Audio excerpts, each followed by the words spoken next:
Así la tenía en la cabeza, ¿eh, Benito?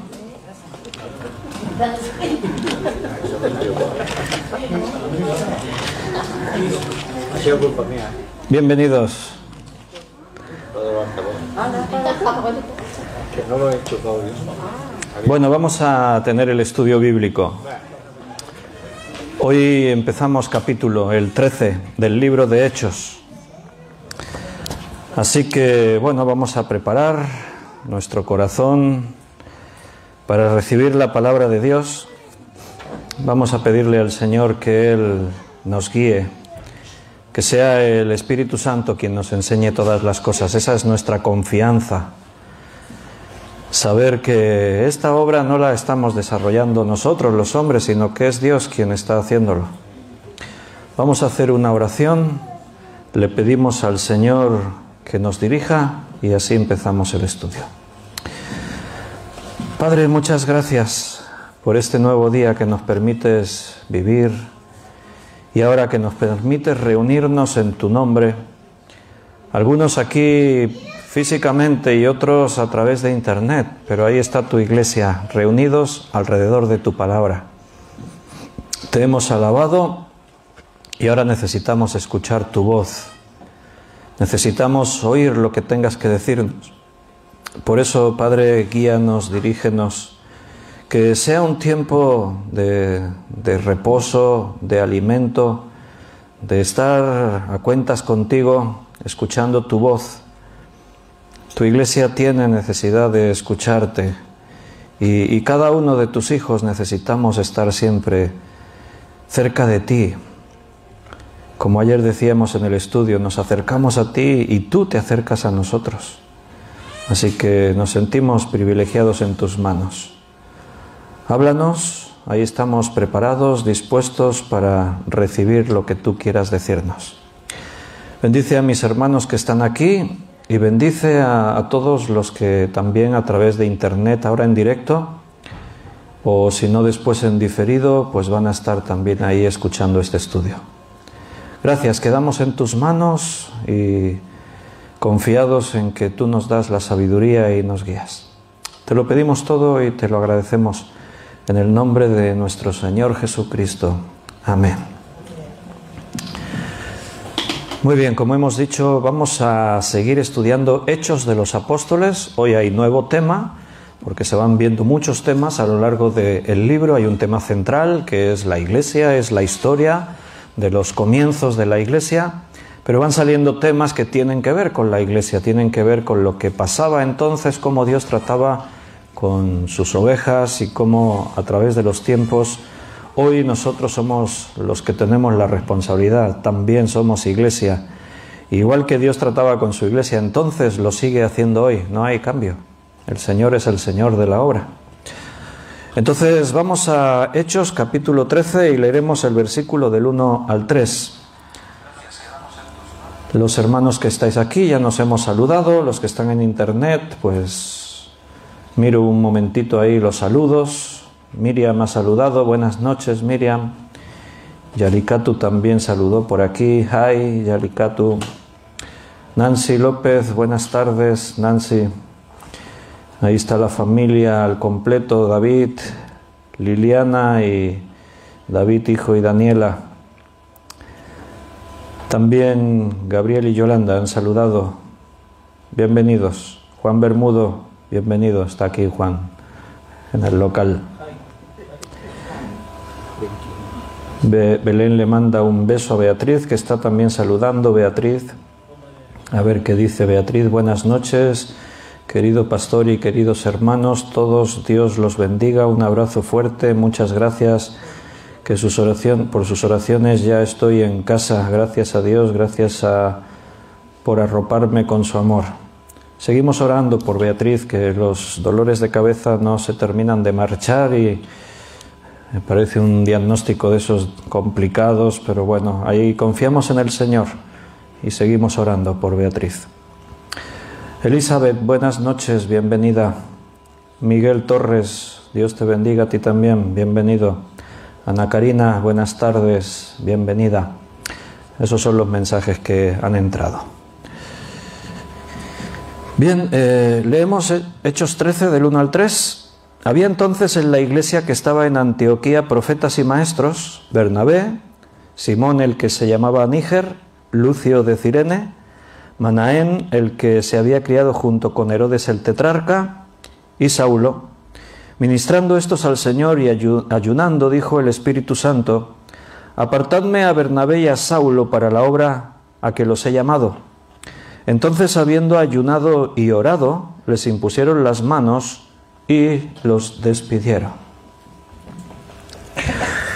Bien, una cosa que se dice ahí en el primer versículo es que se resalta que en la iglesia en Antioquía, la iglesia se va extendiendo poco a poco por todas partes, y la iglesia que está en Antioquía, pues dice, había profetas y maestros. Y quiero resaltar esto porque la palabra lo hace, lo resalta. Hace énfasis por encima de cualquier otro ministerio. Quiero que te des cuenta desde esta perspectiva nuestra, en la iglesia del siglo XXI, el tiempo que nos toca vivir. Porque aquí hay una enseñanza para la iglesia de Hechos, pero para la iglesia a través de todo tiempo. Siempre es el mismo tema. Lo fue con el pueblo de Israel. Lo ha sido con la iglesia hasta el día de hoy. Dios siempre tuvo que insistir en que no dejemos su palabra. Porque estos dos ministerios, el de profeta y el de maestro, tienen que ver con la predicación de la palabra, con la enseñanza de la palabra de Dios. Por un lado, aquí profeta no tiene el mismo sentido que en el Antiguo Testamento. Ya lo hemos estudiado en alguna ocasión. Aquí profeta, por analogía, tiene un significado, significa orador inspirado. Eso sería una explicación de diccionario para profeta, contextualizando esa palabra en nuestro tiempo, ya que la función del profeta en el Antiguo Testamento era diferente, había variantes. Recuerda que la Biblia se estaba escribiendo, cierto, aquí también se sigue escribiendo, pero ya tenemos una parte muy importante, es el Antiguo Testamento. Los profetas jugaron un papel importante, fundamental, en la composición de las Escrituras, porque muchos de ellos, de esos profetas, fueron inspirados por Dios para escribir la Escritura, para escribir los libros que llevan sus nombres. El profeta era enviado por Dios con una revelación especial. Dios escogía a estas personas para comunicarse con ellos de una forma íntima, personal, especial. Y estos eran llamados para que viniesen al pueblo y trajesen la palabra. Hoy en día la palabra está escrita, por eso decimos que la función de un profeta sería distinta. De hecho, ya no utilizamos ese vocablo profeta, utilizamos otros, como predicador, otros nombres así. Porque ahora el profeta, en todo caso, va a usar lo que Dios ya escribió para explicarlo o transmitirlo a la iglesia. En el Antiguo Testamento no, utilizaban la ley, la Torá, pero todo lo demás no estaba escrito y Dios tenía mucho mensaje todavía que transmitir a su pueblo. Entonces Él le hablaba al profeta y el profeta venía y decía, el Señor dice, y entonces transmitía ese mensaje al pueblo. No era el profeta interpretando una escritura. Quiero que notes esa diferencia. Ahora nosotros interpretamos la escritura. La palabra ya está dada. Lo que hacía el profeta, ahora lo hace la Biblia. El Señor dice, y leemos lo que el Señor dice. En el Antiguo Testamento, el Señor dice y el profeta hablaba lo que Dios le había dicho que dijese. Pero él decía lo que Dios le había dicho. Ahora nosotros leemos lo que Dios nos dice y lo interpretamos, lo estudiamos, lo escudriñamos. Esa es la diferencia. Por eso ahora un profeta, en el contexto ya del Nuevo Testamento, por analogía, el significado de esa palabra sería algo así como orador inspirado. Es alguien que recibe el mensaje de Dios, o bien por el que ya está escrito, o bien como aquí en el libro de Hechos, todavía estos hombres están escribiendo. Pero una vez ya lo estudiamos, cuando vimos Efesios, que allí aparece los ministerios, apóstoles, profetas, evangelistas, pastores y maestros, allí estuvimos estudiando todo este ministerio apostólico y el ministerio profético, estuvimos estudiando esto. Y por lo que en el Nuevo Testamento ahora encontramos en relación con lo del Antiguo Testamento, pues llegamos a esa conclusión. Ese ministerio profético del Antiguo Testamento hoy ya no se usa, quedó en desuso. Hay ministerios parecidos, pero no igual. Y con el apostólico pues decíamos lo mismo, algo parecido. Entonces, como eso ya lo estudiamos, no lo vamos a volver a repetir, solamente que aparece aquí, pero aquí vamos a resaltar lo que en el versículo se ve. Había entonces en la iglesia que estaba en Antioquía profetas y maestros. No habla de otros ministerios, no dice y había directores de alabanza, y había responsables de obra social, y no dice otros ministerios, ni siquiera se refiere dentro de los ministerios que ahí se resaltan, no usa la palabra pastor aquí, ni evangelista, solo que pastor está implícito, porque como estudiamos en su día en Efesios, cuando llega a la parte final dice pastores y maestros, está unido, es como que en el original, en el griego, se está refiriendo a la misma persona, pastor y maestro, porque a la vez el pastor pastorea, pero enseña, ejerce como maestro. Entonces, por un lado está el profeta, que por analogía significaría un predicador, un orador inspirado, y por otra parte tenemos a los maestros, aquellos que explican la palabra de Dios, aquellos que hacen discípulos, aquellos que se quedan en un lugar enseñando. Hoy en día, si yo os pregunto, los que estáis aquí y los que están en internet, si yo os preguntase en la iglesia, ¿cuáles son los ministerios a los que se les resalta más? ¿Cuáles son los ministerios más relevantes en la iglesia, más influyentes en la iglesia? ¿Qué me diríais? ¿Qué pensáis?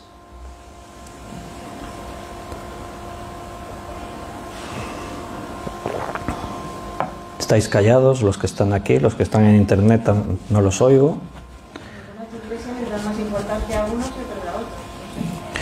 En general, yo hablo en términos generales, no me voy a fijar en una iglesia en concreto, sino en términos generales, en estos últimos tiempos que nos toca vivir en la iglesia moderna de este tiempo, ¿cuáles son los ministerios más relevantes, más influyentes? Maestros, apóstoles, profetas, pastor, el canto, ha dicho Carmen. Todos tenéis razón, pero Carmen tiene más razón. Ella ha dicho el canto, pero es lo que hoy en día se llama el ministerio de alabanza. Si tenemos que hablar de cifras, que es al final lo que demuestra en qué estamos invirtiendo más, en qué estamos influenciando más, es en la música en la iglesia, el ministerio de alabanza. Es donde más dinero se gasta, se invierte, es donde más gente participa y sobre todo donde más seguidores hay. O sea, tú organizas estudios bíblicos y viene gente, pero tú organizas un concierto de música con el grupo de moda y no viene gente, vienen multitudes. O sea, se moviliza la gente, hacen kilómetros. Eso no lo vas a ver nunca por un estudio bíblico. Si se da un estudio bíblico, aunque venga un maestro con renombre, pero eso de decir, vamos a hacer un estudio bíblico, vamos a coger el estadio de fútbol, el Palau Sant Jordi, y meteremos a 20.000 personas para todos con sus Biblias, sus cuadernos, todos allí, eso no lo vas a ver nunca. Y no es que me falte fe, soy realista, porque la Biblia lo dice, que es cosa de pocos. Ahora tú observa el mundo de las iglesias evangélicas y si algo resalta por encima de todo lo demás es la música, ministerio de alabanza. Y no estamos contra el ministerio de alabanza, nosotros tenemos un buen grupo de alabanza y nos gusta alabar y disfrutamos un montón alabando.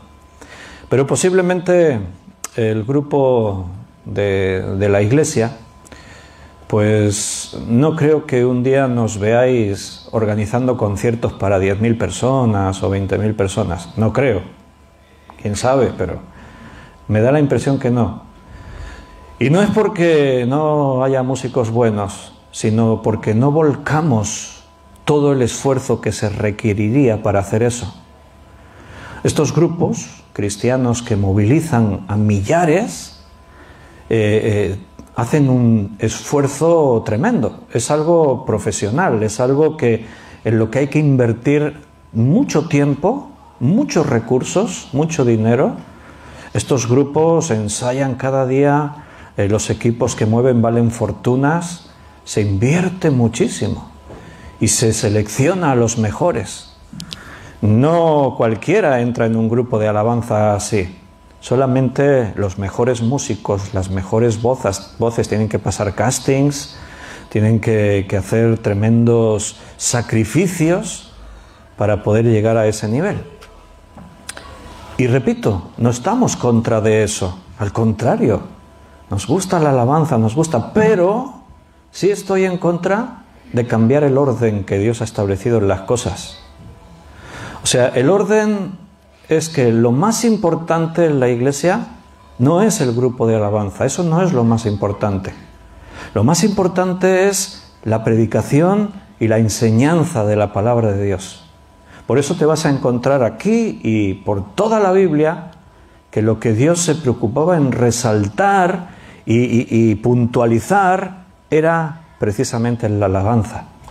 No vas a encontrar por ahí en ningún sitio que un maestro le diga a su alumno que alabes y dirijas al grupo de alabanza en todo tiempo, alaba en todo momento. No vas a encontrar eso. De la palabra sí. Pablo a Timoteo, predica en todo tiempo, a tiempo y fuera de tiempo, enseña, redarguye, instruye. No vas a encontrar que digan los postreros tiempos vendrán engañadores que engañarán, y por eso te encarezco, Timoteo, que tengas un buen grupo de alabanza. No vas a encontrar eso. Te encarezco delante del Señor Jesucristo que prediques todo el consejo de Dios, la palabra de Dios. El problema es que invertimos el orden de las cosas. Hay iglesias, y a mí me ha pasado, como pastor me han invitado a predicar a alguna iglesia, ya a veces os lo he contado. Y yo cuando llego pregunto y cosas, ¿no?, para saber. Y una cosa que pregunto siempre es de cuánto tiempo dispongo para predicar.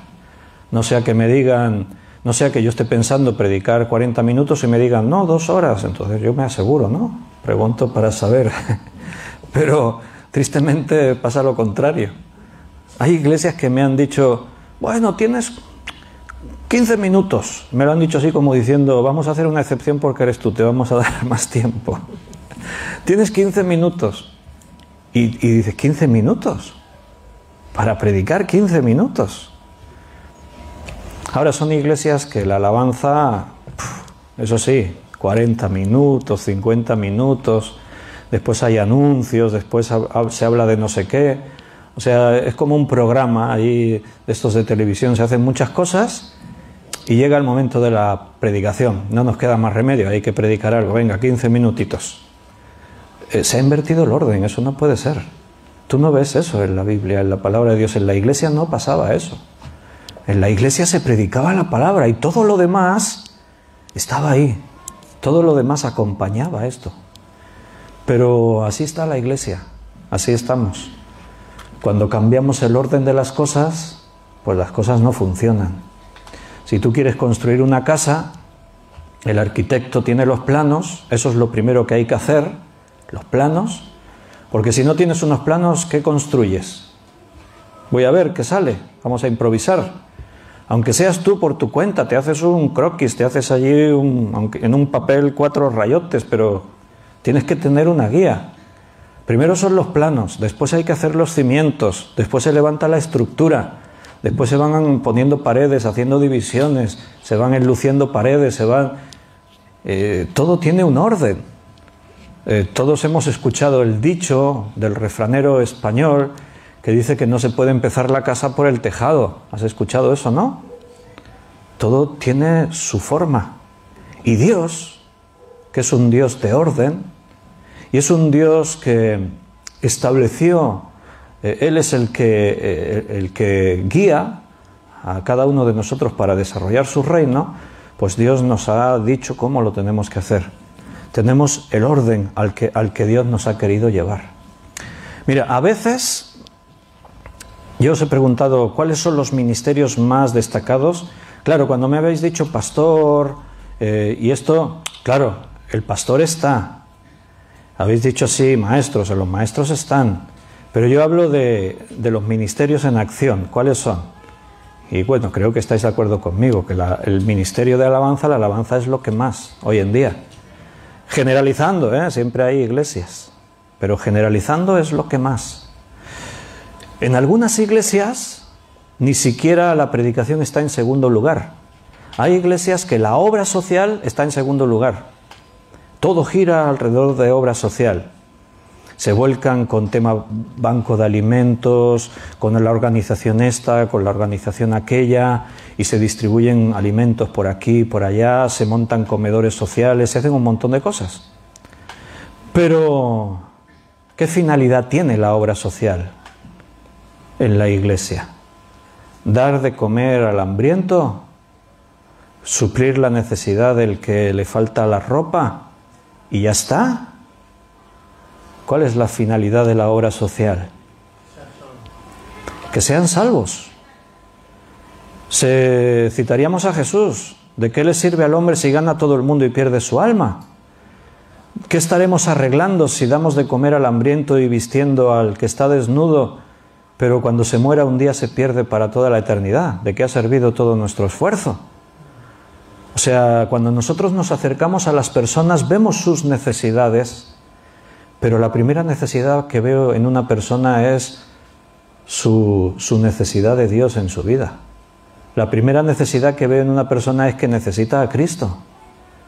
A veces para llegar con el mensaje, sí, tenemos que mostrar ese carácter de Cristo misericordioso, de compasión. Cristo se compadecía de las necesidades. Él veía a los enfermos y se acercaba a ellos para ayudarles. Él nos enseñó ese principio. Pero la finalidad de Jesús era que le conociesen a Él como Salvador. Por eso tú te vas a encontrar pasajes como aquel de los leprosos que fueron sanados, y de todos los que fueron sanados solo uno volvió dando gracias. ¿De qué les sirvió a los otros? De nada.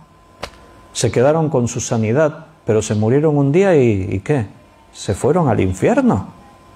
La obra social, por un lado, demuestra nuestro carácter cristiano, porque Cristo es compasivo, misericordioso. Pero precisamente por eso, cuando Jesús lloró por Jerusalén, no fue porque vio a los pobres, a los huérfanos y a las viudas. Lloró porque los vio como ovejas sin pastor. Estos son ovejas sin pastor. Porque lo otro a mí me puede entristecer y me puede movilizar. Y si me moviliza el hecho de ver a una persona sin alimentos y sin vestido, imagínate lo que me tiene que movilizar ver a una persona muertos en sus pecados, con el peligro de morir eternamente sin Dios. Esa tiene que ser nuestra motivación. Por eso a veces en la iglesia hemos perdido el rumbo, nos hemos desorientado, hemos perdido los propósitos a los que Dios nos llamó. Dios deja la gran comisión. En la gran comisión no se menciona id por todo el mundo montando grupos de alabanza. En la gran comisión no se dice id por todo el mundo haciendo obra social. En la gran comisión no se enseña id por todo el mundo montando grandes espectáculos para que el mundo nos dé envidia de la excelencia que nosotros en las artes también podemos desarrollar y cosas así. La gran comisión es haced discípulos y me seréis testigos, predicad la palabra hasta lo último de la tierra. Y lo otro forma parte de nuestra vida y nuestra relación con Dios. Los creyentes en Hechos perseveraban en las alabanzas, perseveraban en las oraciones, perseveraban, también hacían obra social. Vendían hasta sus posesiones muchos para traer el importe a los pies de los apóstoles y que esto sirviese para suplir las necesidades de todos. Pero la principal misión, esto tenía que ver con que prediquemos la palabra, la predicación de la palabra. Porque si no, todo lo demás que hagamos pierde el sentido. ¿De qué sirve estar haciendo todo eso otro si no estamos cumpliendo la misión a la que Dios nos llamó? De ahí que necesitamos volver a la Biblia, ser bíblicos. Necesitamos venir a los principios que Dios nos dejó para que la Iglesia sea lo que realmente Dios quiere que sea. Pero soy consciente que eso es muy complicado en este tiempo que nos toca vivir. Es difícil.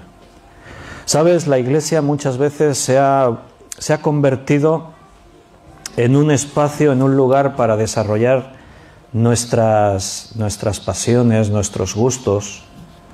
La Iglesia se ha convertido de pronto en un lugar para hacer aquello que a mí me gusta, para cumplir las cosas que anoche estaba escuchando una entrevista que le hacen a un pastor. Y estaba escuchando en la entrevista y le preguntaban pues cosas de su vida y tal. Y él dice una cosa en un momento dado. Dice, yo de joven, conocí al Señor muy joven, dice, y de joven pues a mí me gustaba pues las artes artísticas, todo lo que es así, artes plásticas, las artes artísticas de, bueno, todo esto, ¿no? Dice, y en la iglesia me di cuenta de que ahí yo también podía desarrollar esto que a mí me gustaba. Y eso no está mal, en principio no está mal. O sea, uno puede decir, yo es que toda mi vida he querido ser un músico y me he dado cuenta que en la iglesia yo me puedo desarrollar como músico. ¿Tiene eso algo de malo? No, en principio no. Pero el problema viene cuando tú ya estás en la iglesia no pensando ni poniéndote en disposición de Dios. Señor, ¿qué quieres que haga? Señor, ¿dónde iré? ¿A dónde me enviarás? Señor, ¿cómo quieres que dirija mi camino? El problema es cuando tú no tomas esa actitud y tú vienes poniendo las condiciones. No, es que a mí me gusta esto, yo me voy a dedicar a esto en la iglesia. ¿Pero has contado con Dios? ¿Le preguntaste a Dios? No vas a encontrar en ningún sitio, búscalo hoja por hoja, letra por letra en la Biblia, no vas a encontrar en ningún sitio que Dios se acercase a ninguno de sus siervos, ni sus profetas, ni sus hombres de fe, ni sus siervos, ni a ninguno se acercó Dios y le preguntó, ¿cómo quieres servirme? ¿Qué quieres hacer para mí? A ninguno le preguntó Dios. Dios vino y le dijo, sírveme en esto, sígueme aquí, haz esto por mí. Es Dios quien dice lo que tengo que hacer. ¿Lo aceptas o lo dejas? Pero la iglesia solo puede funcionar de la manera que Dios ha establecido, no puede funcionar de otra forma. Y ese es el problema de la iglesia de hoy, de siempre, pero de hoy más. Que nosotros estamos en la iglesia y queremos dirigir la iglesia como a nosotros nos parece. Queremos que la iglesia sea lo que yo quiero que sea. En muchos lugares te vas a ver que el pastor tiene sus sueños, tiene sus ilusiones, tiene sus... ¿Y qué hace? Pues lo plasma todo en la iglesia. Hace años conocí a un pastor que dejó de ser pastor, pero conocí a un pastor que había sido músico profesional, había estado con cantantes famosos, siempre había estado involucrado con el mundo del espectáculo, del arte, y encontró que la iglesia era un buen lugar para todo esto. Y entonces pues tenía muchos sueños que en principio podían ser sanos y buenos, pero la motivación era otra. Y ahí pues desarrollando la radio, desarrollando televisión, la música, el ministerio de música, con sueños de grandeza, vamos a comprar estos terrenos, vamos a construir un complejo para 5.000 personas, vamos a hacer esto, vamos a hacer aquello, vamos a hacer lo otro. Y este pastor llevó a la iglesia a una crisis económica, pero sobre todo espiritual, una crisis profunda espiritualmente hablando. Y así pasa muchas veces. Y en otros casos no llega la crisis, sino que al contrario, la iglesia triunfa. pero no se predica la palabra de Dios. Todo gira en torno a la diversión, al entretenimiento, al espectáculo. El pastor se dio cuenta que si las ovejas están entretenidas y se lo pasan bien, cada vez tiene más ovejas y las ovejas ofrendan mucho. Y entonces, desde la perspectiva humana, se habla de estas iglesias como iglesias de éxito. ¿Y tú cómo es tu iglesia? Yo tengo una iglesia de 2000 personas. ¡Wow! ¡Qué bendición de Dios!, se dice. Y hablas con otro ¿y tú cómo es tu iglesia? Bueno, yo estoy ahí trabajando, hace ya 20 años que estoy trabajando y qué difícil, pero ya somos 15. 15 después de 20 años. Ah, bueno, que Dios te bendiga. Y ya te vas a charlar con el que tiene la iglesia de los 2000, claro. Yo me acuerdo cuando estuvimos años ahí en una iglesia pequeñita, éramos un grupo pequeño, y yo a veces invitaba a pastores, a predicadores. Había hermanos que me decían, sí, hermano, no hay problema, quedamos en un día. Y había otros que de pronto te hacían la encuesta. Antes de decir sí vengo, hacían la encuesta. Ah, ¿y dónde estáis? Tal ciudad. Ah, ¿y cuántos sois? Esa era una de las preguntas clave. ¿Y cuántos miembros hay en la iglesia? Bueno, somos 20, 25. Ah, y ya veías su expresión en la cara. Y ya sabías, este no viene a predicar. Porque su caché, hay pastores, hay predicadores que el caché está para ir a predicar a iglesias mínimo 80, 100, 100 y pico. Menos de eso no es de mi categoría. Qué pena que algunos que se llaman siervos de Dios piensen así. Por ellos, porque nosotros no perdemos nada. El Señor nos va a seguir trayendo su palabra. Simplemente porque a veces me parecía, este hermano me gusta cómo predica y después cuando pasaba esto, pues yo era el primero que pensaba, bueno, pues mejor que no venga a predicar. Esa es la realidad muchas veces. Aunque Dios tiene a su remanente, tiene a aquellos que no miran lo suyo antes que lo que es del Señor. Y por eso tenemos que ser muy temerosos de Dios, tener ese temor reverente, santo, de estar haciendo las cosas que Dios nos pide que hagamos, de estar yendo por donde Dios nos dice que vayamos. A veces me he encontrado que hay iglesias, hay hermanos que nos piden ayuda, nos piden colaboración y colaboramos y hacemos cosas juntos. Y hay otras iglesias que han querido que nos involucremos con ellos, pero nos hemos involucrado hasta cierto punto, hasta aquí y no más. Porque, ¿y sabes cuál es el nivel de involucrarnos? Si me involucro con según quién, nos involucramos con según quién, es porque creo que Dios nos dio la oportunidad de poder enseñarles algo, de tratar de decirles lo que la Biblia enseña y a ver si de esa forma cambian algunos aspectos. Porque hay iglesias que solo piensan en eso, en la excelencia del mundo, en desarrollar las artes artísticas, en que hacemos esto y hacemos aquello y hacemos no sé qué. Iglesias que organizan, por ejemplo, un evento para Navidad, invitan a algunos cantantes con un contexto cristiano, pero les dicen, no, pero no cantéis canciones, no cantéis cánticos cristianos. Y les dan la lista de canciones que quieren que canten, canciones de Navidad, pero del mundo, de estas que no hablan del Evangelio ni nada parecido. Si a mí me invitan a un sitio, al grupo de alabanza nos invitan a un sitio y me dicen, pero no podéis cantar canciones cristianas, ¿qué crees que les diré? ¿Qué creéis que les diré? No. Les diré, lo siento, pero nosotros servimos al Señor y predicamos la palabra de Dios. El grupo de alabanza alaba a Dios y citamos la Escritura y adoramos al Dios de la Biblia. Entonces, claro, ¿cuál es la excusa que estas iglesias tienen? Bueno, la excusa es que de esa forma conocemos gente, la gente del mundo viene, no se sienten violentos, porque no estamos ahí con un contexto que les parezca religioso, pero entonces los estamos engañando, les estamos transmitiendo algo falso.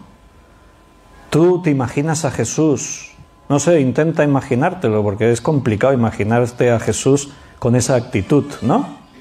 Yendo por las calles y de pronto, yo qué sé, Jesús hablando de filosofía de hombres para no asustar a nadie, que no vean que es un mensaje muy religioso, para no violentar a nadie.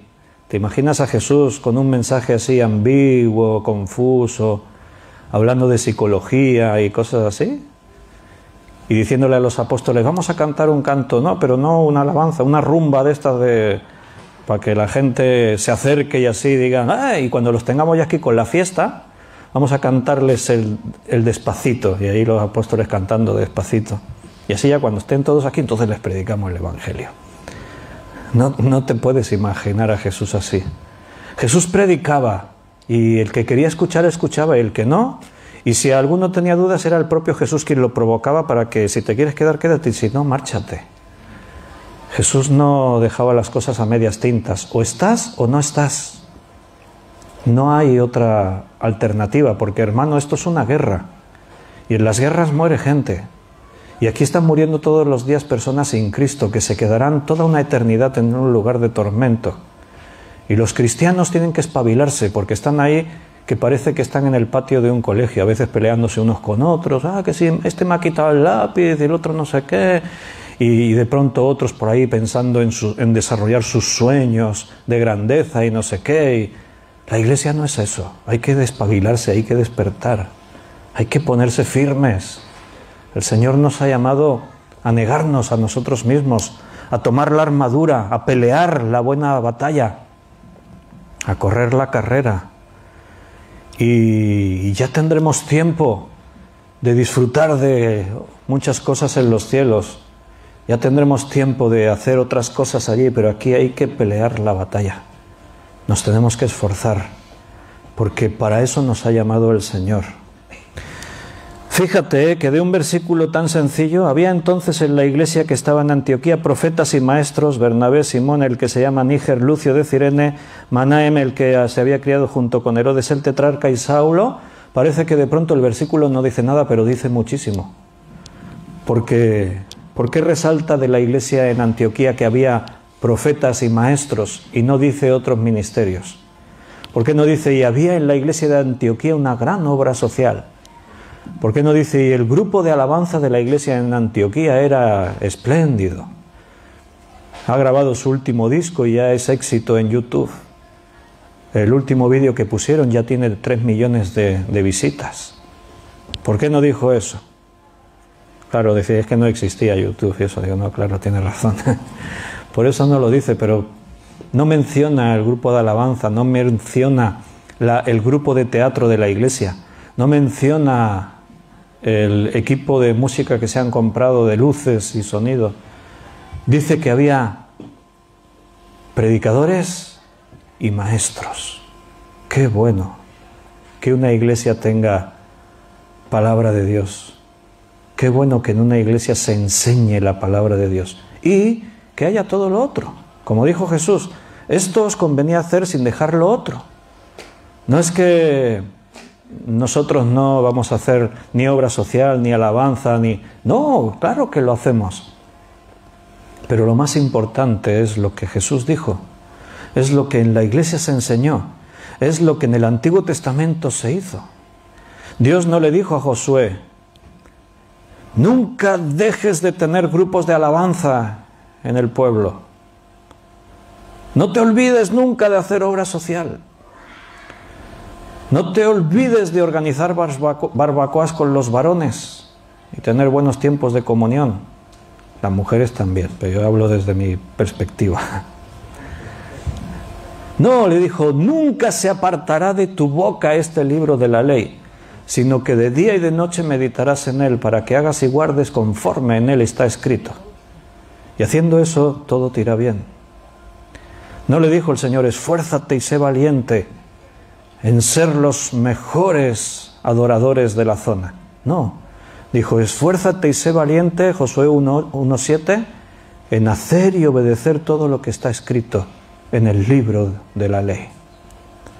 Y así estaríamos toda la noche, leyendo aquí y allá de cómo el Señor resaltó algo por encima de todo lo demás, que fue el que no nos descuidemos en su palabra, que perseveremos en su palabra.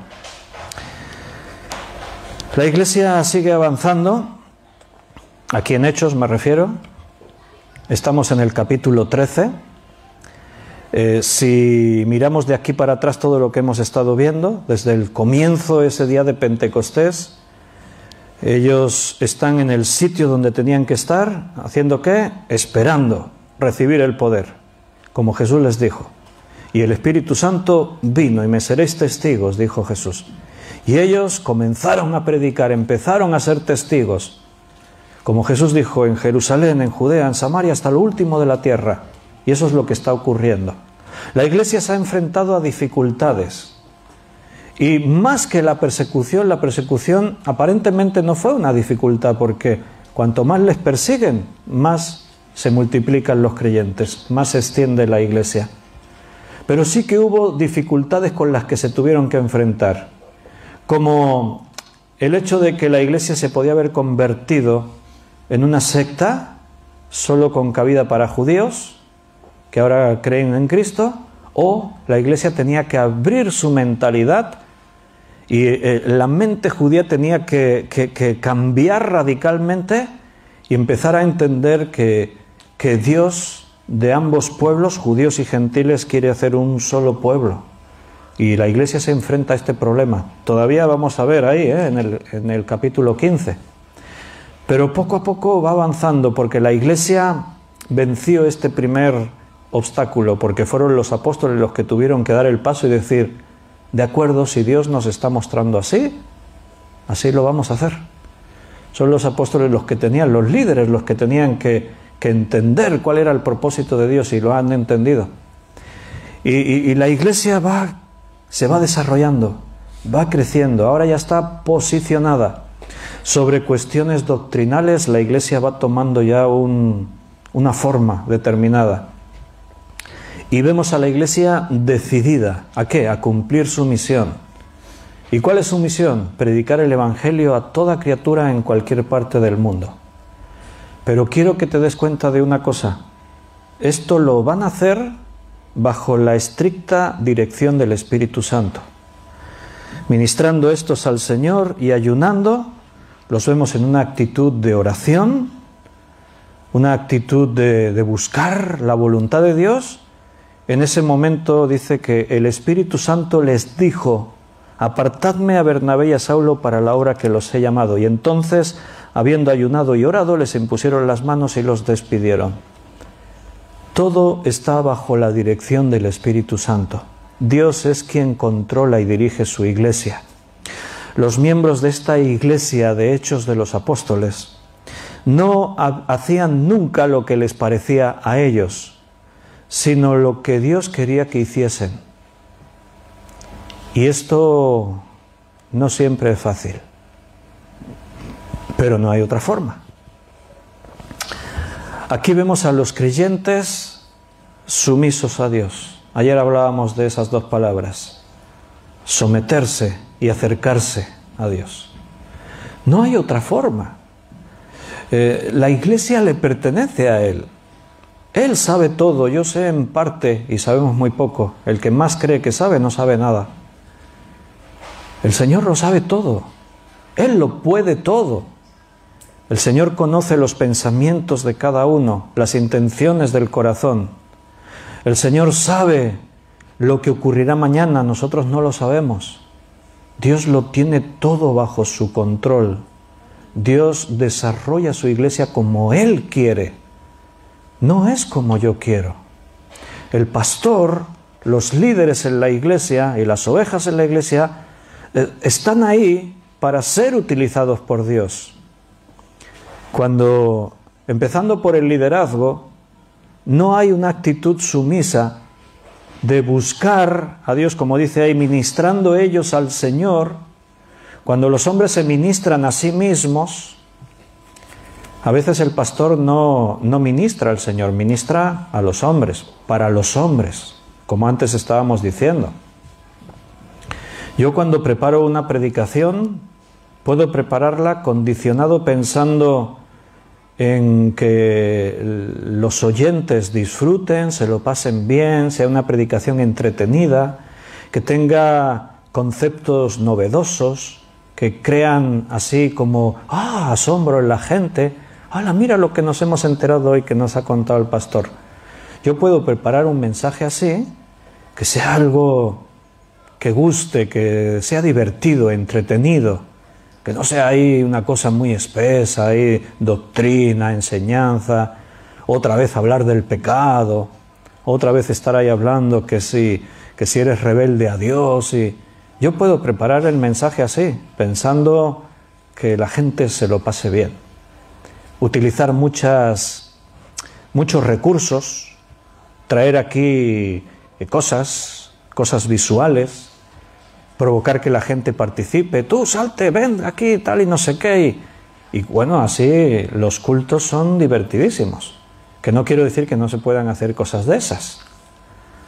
O puedes preparar un mensaje humillándote ante Dios y diciendo: Señor, ¿qué quieres que les diga a tus ovejas? ¿Qué quieres que le transmita a la iglesia? Y entonces abres la Escritura con temor reverente, en un espíritu de oración, ministrando estos al Señor, y entonces es cuando el Espíritu Santo habla. Y les dijo a la iglesia: apartadme a Saulo y a Bernabé. Pero a veces no le dejamos hablar al Espíritu. Hablamos nosotros, y el predicador se está preparando su mensaje y de pronto le sale ahí un texto y lo lee y siente: vaya, tendría que decirles esto porque en la iglesia estamos fallando aquí, pero mañana no, porque va a ser muy violento, algunos se van a sentir incómodos. Si predico esto, este van a pensar que lo estoy diciendo por ellos. No, no voy a hablar de esto mañana. ¿Le estás tapando la boca al Espíritu Santo? ¿Estás decidiendo voy a hablar lo que yo quiero? ¿Estoy haciendo el Evangelio algo light? ¿Bajo en calorías? El Evangelio no es, la palabra de Dios no es baja en calorías. Dice que es un fuego consumidor. En el versículo dice que es como martillo que quebranta la piedra. Primero dice es como fuego, es como martillo que quebranta la piedra. La palabra de Dios viene para que salten chispas. La palabra viene para que te sientas incómodo.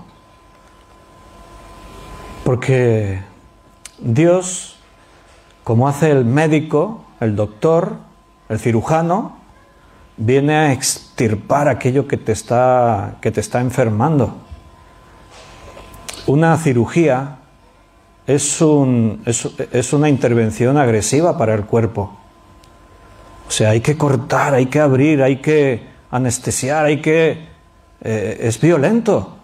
Pero ¿por qué se opera? ¿Por qué se interviene quirúrgicamente? Porque no hay otra solución. Es necesario extirpar donde está el mal. Y todo eso tiene unas consecuencias, claro, pero porque buscamos el fin es la bendición. La predicación a veces nos lleva a sentirnos incómodos. La palabra de Dios nos expone allí donde estamos fallando. Mira, un verdadero amigo es aquel que te va a decir, esto que estás haciendo está mal.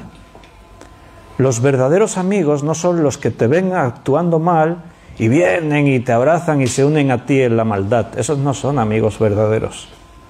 Esos están ahí a tu lado por interés, para sacar ellos partido y también disfrutar contigo de lo malo. El verdadero amigo es aquel que te dice, no, eso que estás haciendo, eso está mal.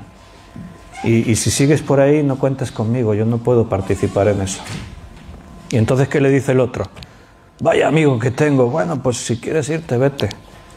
No, es el verdadero amigo. El verdadero pastor es el que viene y te dice dónde está el pecado, Es aquel que te dice, esto lo estás haciendo mal. Pero lo hace con amor, con cariño. Lo hace buscando tu sanidad. ¿Por qué? Porque es el pastor. Hay pastores y pastores, claro, evidentemente. Ahora vamos a hablar de eso, pero déjame que te lea antes dos textos. Uno está en Santiago capítulo 4. Santiago capítulo 4, versículo 13 al 16.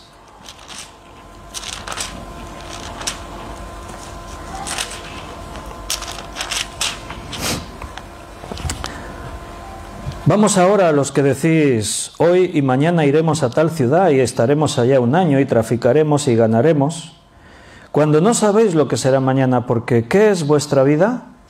Ciertamente es neblina que se aparece por un poco de tiempo y luego se desvanece. En lugar de lo cual deberíais decir, si el Señor quiere, viviremos y haremos esto o aquello. Pero ahora os jactáis en vuestras soberbias, toda jactancia semejante es mala. Esto de, bueno, hasta mañana si Dios quiere, no es una frase hecha. Por lo menos yo la digo con convicción cada vez que la digo. Casi siempre cuando me despido del estudio que todas las tardes estamos realizando y quedamos para mañana, yo suelo decir siempre, y hasta mañana si Dios nos lo permite, si Él quiere. ¿Y por qué crees que digo eso? Porque queda bonito decirlo. Los antiguos tenían esa costumbre. Hasta mañana si Dios quiere. Y mucha gente lo dice sin pensar en lo que eso significa. Es una frase hecha. Pero cuando yo lo digo con convicción. Porque sé que lo que hacemos tiene que estar conforme a lo que Dios quiere que hagamos. Y cuando digo, y mañana nos volveremos a ver si Dios quiere, lo que estoy diciendo es, si esto es de Dios, seguiremos haciéndolo. Si Él nos da la oportunidad, lo haremos. ¿Por qué? Porque es Él quien nos está llevando a hacerlo. Por eso aquí en Santiago se enseña ese principio. Uno puede planear, voy a ir, voy a comprar, voy a vender, voy a hacer esto, voy a hacer aquello. Pero no es solo el hecho de decir si Dios quiere, como que Dios me tiene que dar permiso. No, es si esto está en el plan de Dios para mi vida. O sea, lo que estoy haciendo es reconocer que si hago esto o hago aquello, lo que yo quiero, lo que deseo, mi mayor deseo, es que sea lo que Dios quiere para mí. Eso es. Y los creyentes en los Hechos de los Apóstoles entendían este principio y lo practicaban. Mira en Hechos capítulo 18, versículo 21. Sino que se despidió de ellos diciendo, está Pablo en la ciudad de Corinto, y se despidió de ellos diciendo, es necesario que en todo caso yo guarde en Jerusalén la fiesta que viene, pero otra vez volveré a vosotros, si Dios quiere. Y zarpó de Éfeso. Si Dios quiere. A mí me gustaría volver a la iglesia a veros, pero si Dios quiere. O sea, si está en los planes de Dios, si Dios me quiere usar para eso. Esa es la idea. La iglesia en Hechos de los Apóstoles es una iglesia que si mueven un dedo es tratando de que realmente esto esté conforme a lo que Dios quiere que hagan.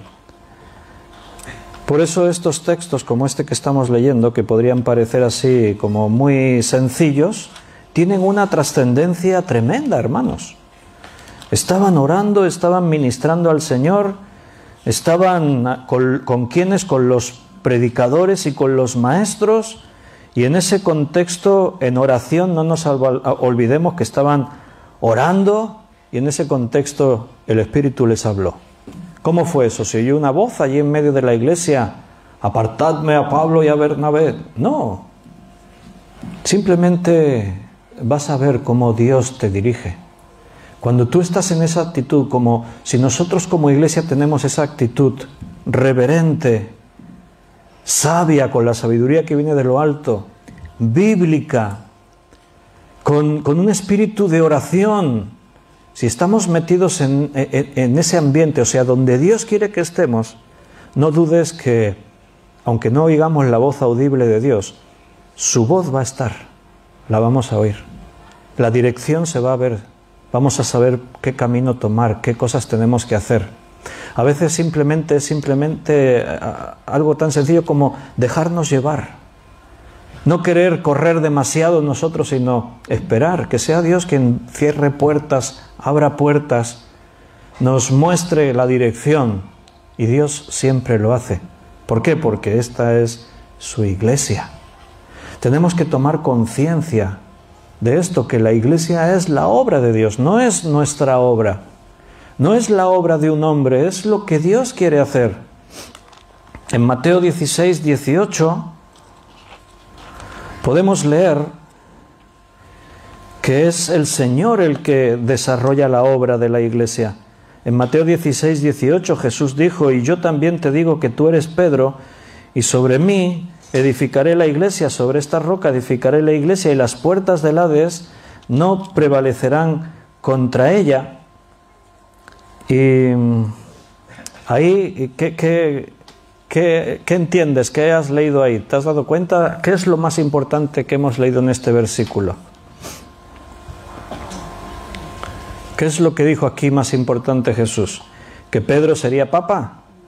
No. Yo edificaré. ¿Quién edifica la iglesia? Lo que hacemos en la iglesia, ¿de dónde viene? ¿Cómo se desarrolla? Es el Señor quien lo hace. Pues pensaba que éramos nosotros. Estábamos ahí trabajando. Nosotros somos las herramientas. Piedras vivas, dice. La principal piedra del ángulo es Cristo. Todo se construye sobre Cristo. Pablo dice, no se puede poner otro fundamento. Pedro lo dice, se habla de lo mismo.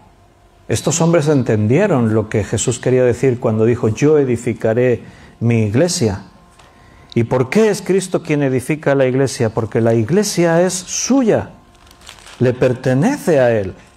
En Hechos capítulo 20, versículo 28, dice, por tanto mirad por vosotros y por todo el rebaño en que el Espíritu Santo os ha puesto por obispos para apacentar la iglesia del Señor, la cual Él ganó con su propia sangre. ¿De quién es la iglesia? ¿Del pastor? No, de Cristo. Y este versículo es un llamado a la responsabilidad de los pastores, de los líderes. Cualquier liderazgo en la iglesia, este versículo es un llamado a la responsabilidad. A que tengas clara la cosa de que tú estás ahí porque Dios te ha puesto. Y tienes que dar cuenta a Dios porque la iglesia no es tuya, es suya. Mira, si un pastor no entiende esto, pobre de esa iglesia. Y no digo pobre porque les vaya a ir fatal, no, a lo mejor les va estupendísimamente bien, humanamente hablando. Pero pobre de esa iglesia delante del Señor. El pastor que no entiende este principio, el Espíritu Santo os ha puesto por obispos, ¿para qué? Para apacentar la iglesia ¿de quién? Del Señor. ¿De quién es la iglesia? Del Señor. Mira, eso a mí me tiene que causar una gran responsabilidad. Si yo estoy tratando con mis cosas, tengo cuidado de ellas, porque son mías, me han costado dinero. Imagínate el coche, ¿no? Pues tengo mi coche, entonces pues yo tengo cuidado de no rayarlo, de tratarlo bien, que es mi coche y...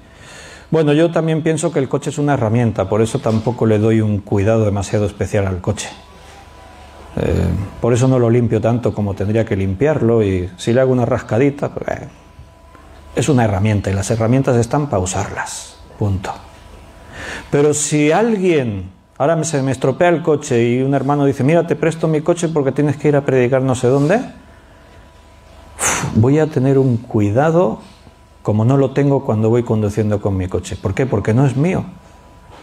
O sea, imagínate que ahora le devuelvo el coche a mi hermano con todo un lateral rayado allí y todo lleno de cáscaras de pipas, porque mientras iba al estudio iba comiendo pipas y le tiré allí todas las cáscaras por dentro del coche. Vaya testimonio, ¿no? O sea, cuando yo trato con lo mío tengo cuidado, pero cuando trato con lo de los demás tengo más cuidado. ¿Por qué? Porque no es mío. Y eso me añade el sentido de la responsabilidad. Entonces, el Señor os ha puesto como obispos para apacentar su iglesia, la iglesia del Señor. No es tuya, es del Señor. Eso es una gran responsabilidad. Lástima que muchos líderes en las iglesias no entiendan esa gran responsabilidad y hayan convertido la iglesia en un lugar para desarrollar sus pasiones, sus sueños, sus proyectos. Dice que el Señor la compró con su propia sangre. El precio fue muy alto. Para que yo venga ahora, coja la iglesia del Señor y la ensucie y haga con ella lo que me dé la gana, y deje todo el suelo lleno de pipas, de cáscaras de pipas, y deje rayadas las vidas de las personas que pusieron a mi cargo. Eso no se puede hacer. Tengo una responsabilidad muy grande delante de Dios para estar ahí actuando frívolamente o como a mí me parezca, como a mí me dé la gana. No olvidemos que en la iglesia la Biblia dice que se levantarían falsos pastores, falsos apóstoles, falsos profetas, engañadores, lobos disfrazados de ovejas. O a veces simplemente neófitos, gente que no tiene la madurez para estar pastoreando y por lo tanto Dios no los puso ahí en un cargo de autoridad. Pero en la iglesia ya siempre ha existido ese tráfico de influencias, de que a mi amiguete pues le doy una responsabilidad. Quito a este que no me cae bien y pongo a mi amigo o a mi familiar, lo pongo ahí ocupando el cargo. Esos tráficos de influencias no son posibles en la iglesia de Cristo. En la historia de la iglesia hubo tiempos de corrupción impresionante y los papas, muchos papas llegaron al papado, o sea, al poder absoluto de la iglesia, simplemente por influencias.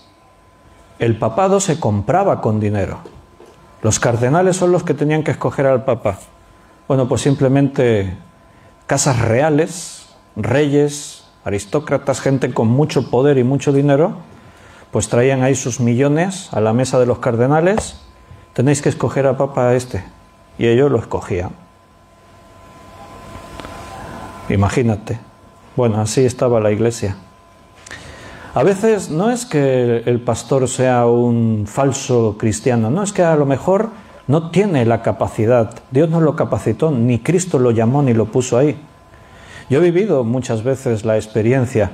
Una iglesia hace años, en una ciudad cercana aquí, se quedaron sin pastor y entonces pues buscaban un pastor. Y trajeron a un joven que hacía poco tiempo que había salido del seminario y tenía su título de pastor. Vino a la iglesia y duró como 4 o 5 meses. Se marchó, dijo, no, esto no es para mí. O sea, un pastor no se nombra así arbitrariamente. En un seminario, en una facultad de teología, no se nombran pastores. Ahí te dan un título de teología. Y ese título, pues tú lo usas como tú quieras. Pero los ministerios no los nombramos los hombres, los nombra Cristo. Entonces, en la iglesia tenemos que tener esa sensibilidad de dejar que Dios nos lleve. Al poco tiempo trajeron otro pastor. Estuvo un tiempo ahí. Ese duró un poco más, 1 año y pico, pero se terminó marchando también. Bueno, eso pasa. ¿Por qué? Porque a lo mejor no era la persona que Dios tenía preparada. ¿Se preocupó la iglesia de preguntarle al Señor? Ministrar al Señor, orar, predicar su palabra y en ese contexto escuchar la voz del Espíritu Santo que decía, apartadme a este para ser pastor. Bueno, pues quizás el problema está ahí, que no hay mucha sensibilidad espiritual para escuchar la voz de Dios, ni para hacer lo que Dios nos pide que hagamos. Tenemos que terminar porque se nos ha hecho la hora y no me quiero alargar más, lo tenemos que dejar aquí. El tema seguirá el próximo martes, así que ahí estaremos si Dios lo permite, porque esta es su iglesia y tratamos de seguir su voluntad, su dirección. Así que nos despedimos de los hermanos que están en internet. Un fuerte abrazo para todos. Nos emplazamos ya para mañana a las 8 de la tarde. Volveremos a abrir la Biblia y estudiarla. Y los que estamos aquí, pues nos vamos a tomar un ratito para orar juntos, hacer algunas oraciones. Quitaremos